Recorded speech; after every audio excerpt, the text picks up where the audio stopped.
안녕하세요. 선한니치입니다.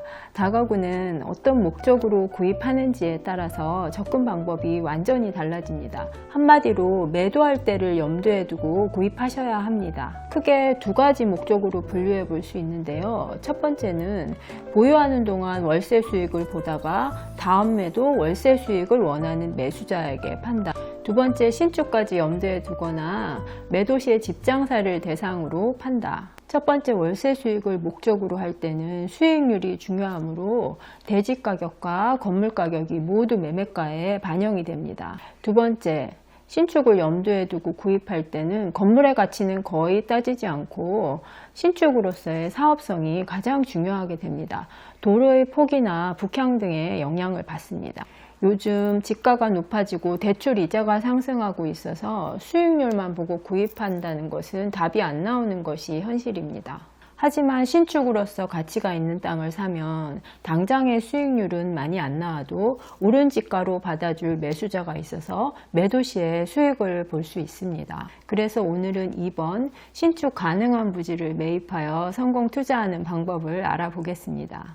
저는 부산시 수영구에 원룸을 가지고 있는데요. 우리 원룸 근처에는 자주 신축이 생깁니다. 수영구의 집가는 웬만한 수도권 수준으로 높은 지역인데요. 저는 이런 궁금증이 생겼습니다. 첫 번째는 누가 이런 비싼 상업지를 사서 건물을 짓는지, 2번 이런 가격에 매입을 해서 수익은 나는지, 세 번째 어떤 위치에 신축을 하는지, 지금부터 이 궁금증을 해결해 보겠습니다.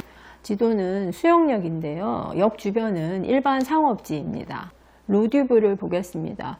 오늘 분석한 물건은 대로변에서 두 번째 블럭에 있고 지금은 신축을 해서 분양 중에 있는 건물입니다. 상업지역이라서 주변 유흥가 느낌 보이시죠? 이 근처는 술집, 숙박업소, 원룸 등이 혼재되어 있는 지역입니다. 신축 건물 자리에 원래 뭐가 있었는지 한번 보겠습니다. 과거 로드뷰를 보니 2018년까지는 모텔이 있던 자리입니다. 2019년에는 건물을 철거하고 주차장으로 사용하고 있습니다. 바로 착공을 하지 않는 경우에는 비사업용 토지를 피하기 위해서 주차장으로 주로 사용합니다. 2021년 건축 중인 모습입니다. 22년 3월에 완공하였고 현재 56세대를 분양하고 있습니다.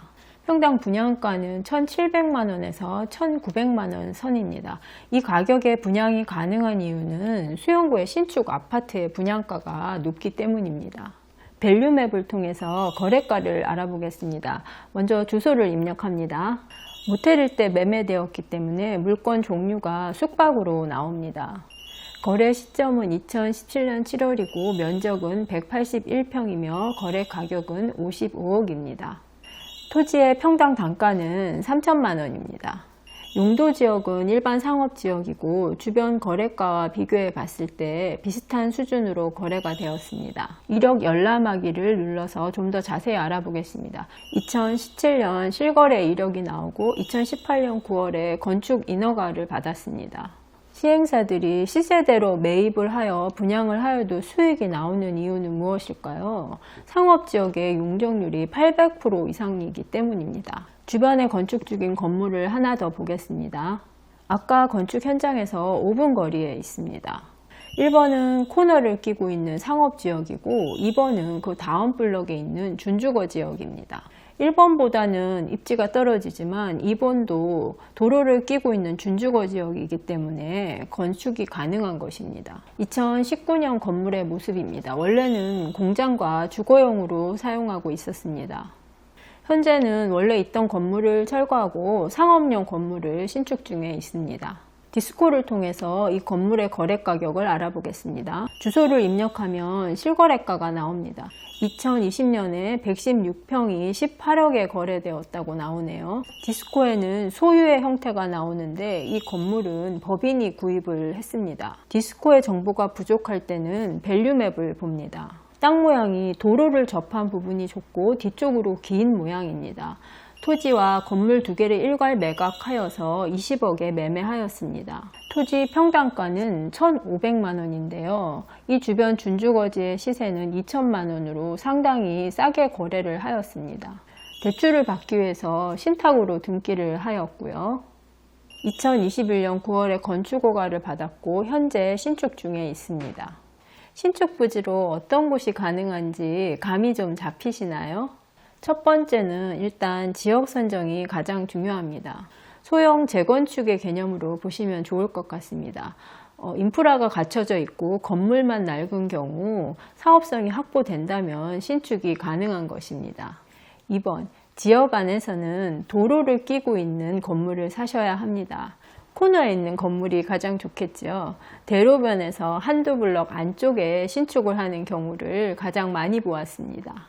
오늘의 핵심은 본인이 신축을 하지 않더라도 업자와 시행사들이 사줄 수 있는 위치를 볼 줄 알아야 합니다.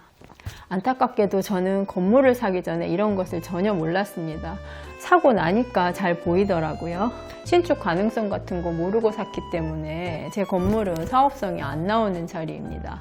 좀 알고 나서 보니까 제 옆 건물이 허름하지만 사업성이 훨씬 좋은 자리로 보입니다. 여러분이 아직 건물을 사지 않으셨고 매수를 위해서 공부 중이시라면 신축 가능성을 간과하지 마시기 바랍니다. 저도 공부를 하는 중이라서 완벽하진 않습니다. 좀 부족한 점이 있어도 너그럽게 봐주시기 바랍니다. 앞으로 건물 구입과 운영에 작은 도움이라도 드리기 위해서 열심히 영상을 만들어 보겠습니다. 오늘도 시청해 주셔서 감사합니다.